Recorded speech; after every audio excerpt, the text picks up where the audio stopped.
Hey guys, so haven't recorded a video in a long time. Do forgive the thing on my lip. I think I just bit it too much. It's not like a sore or anything, I know that. I don't know why I feel like I have to apologize. Like, people get sores on their face. Like, it shouldn't be a huge deal. But society's like, hey, you can't have that on your face, or you look disgusting, and you are disgusting, and you're a horrible person, and it's just bullshit. It really is. But anyway, it sticks out, so I just thought I'd mention it. Okay, forgive the movement, but I am going to answer a question. The name is kind of weird. Okay, this guy named Trash Can Fetus, or girl, or, whatever gender, I don't know, asked, because I can't think of anything else to do for a video. I had a lot of ideas slip my mind, so I'm just going to answer the question because I said I probably would with a video. So, they ask, how much of a mind problem is clinical and how much is it your intelligence and personality? Okay, so, first of all, in the psychological and psychiatric community, sociology and social assistance, social work, and all sorts of other fields, this is a subject of intense debate. People can't seem to decide between nurture and nature, and wow, my voice is cracking, and this is not okay. Nature and nurture is a huge issue. People are still trying to figure this out. So I'll try to kind of use a little bit of the research and my own personal opinion all in one. I do have a crack in my lip though. I don't know if that's a sore or not, but anyway. So clinical. There is definitely a clinical aspect to it. Because the depression, the major depression that hit me was not necessarily, like, the major depression was not caused by external factors that I can see. I'm pretty sure it was caused by my PCOS medication. I was on a birth control pill called Diane 35. And it fixed my acne and my hirsutism very well, but it made me depressed as fuck. So I believe that was clinically chemically induced. And when I went on an antidepressant, when I found the right antidepressant, the major depression went away and basically hasn't been seen since. I mean, I've had to have a couple of increases. I've been off and on the medication once or twice, but for the most part, it's gone. Like, I mean, the major clinical depression. A lot of my diagnoses, though, are based, I'm not going to say my personality per se. It's my personality as it was mixed with the circumstances in which I grew up. And personality is also caused by biology. It's not just nurture, it's also nature. So here, I'm not going to say that's clinical. I mean, biology is by no means clinical in its nature. It can be, but what do I mean by this? I guess what I mean is, there are things that happen naturally, like your personality, and part of your personality is certainly determined by your genes.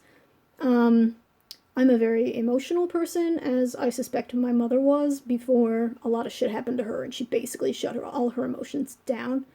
I'm also a very anxious person, and anxiety runs in both my families, but I think my mother has it. My sister has it. She has been told. But on both sides of the family, it's happened a lot, but especially my immediate family. So there's a biological component there. And I'm a very sensitive person in general, like, not just emotional, but I was pretty much born sensitive. I'm a people pleaser. I've always been that way. And even now, I still, I want everybody to like me, and it bothers me when they don't like me, and stuff like that. So, this kind of thing was innate. I didn't ask for it. It is what it is. Now, my intelligence, especially, kind of my empathy, my emotional intelligence, is what allowed me to see better than most people, just how screwed up my mother really was. And I always kind of knew intuitively, that she didn't love me the way I needed to be loved, that she didn't do for me what I, as somebody extremely sensitive and sensitive to even the most subtle things, needed. Because my mother doesn't really have the ability to be intuitive. She has said herself she has no intuition. She also, like, neither she nor my father really respond to subtle emotions, subtle mental states of their children or really anyone else. It has to be really obvious before they kind of do anything about it, and that's just not the way I am. That's, sorry for shaking it. I'm trying to get my computer back up. It's already 5 minutes, oh god. Shit, where was I? Yeah, clinical intelligence person. I keep having to look at the question to keep my mind on track. My personality, sensitive. My emotional intelligence certainly played a lot into it because I realized a lot of things that a lot of people didn't. Intellectual intelligence, I mean, God, even accepting intellectualizing everything, I obviously have the cognitive capacity to also realize things were not right. Things were not the way they should be in a family. And the more reading I did, the more I came to understand it. And once I got diagnoses like, the borderline stuff or the dysthymic disorder, which is mild chronic depression, which I believe was also based on nurture more so than nature. Certainly, nature gives you the predisposition, but nurture / environment pulls the trigger, sort of thing.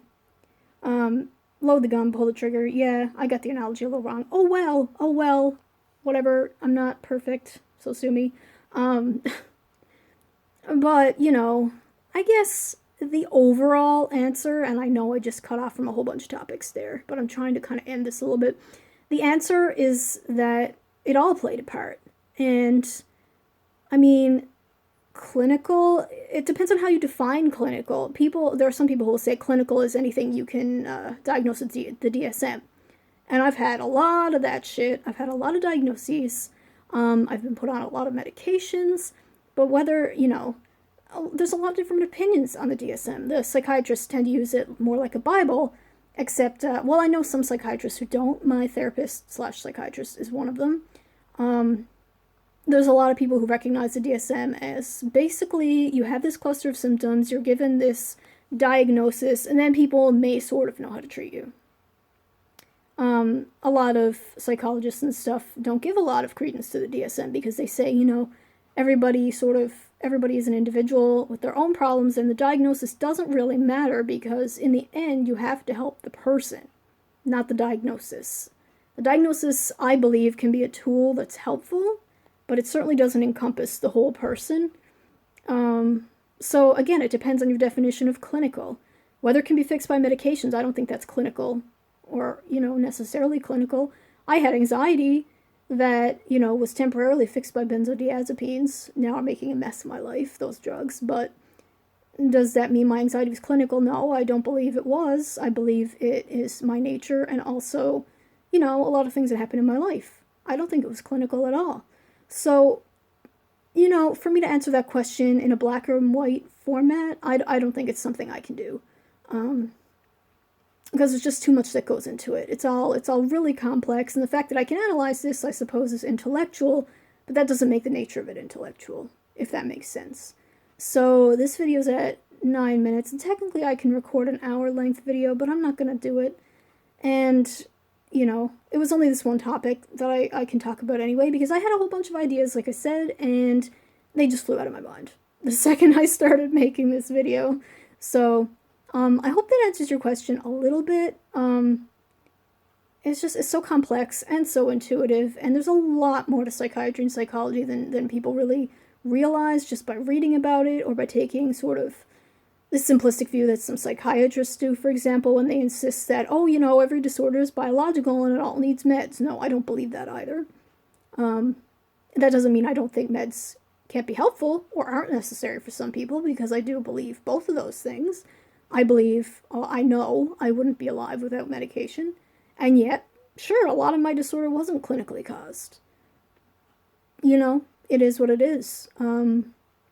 So, I guess I wish you all the best day possible, and hopefully I will actually make some videos, because I finally figured out how to record a fucking video that isn't horrible quality, and my computer's fixed anyway, it wouldn't make the awful noises, but I can't find anything on my computer that will stream anything or record anything. My Windows Live stopped working, so it's a phone video, and unfortunately it is vertical because I don't know how to make the horizontal work, and I know this will at least record not upside down or sideways. I really fucking hope it will. Otherwise I'm screwed. Anyway, bye guys!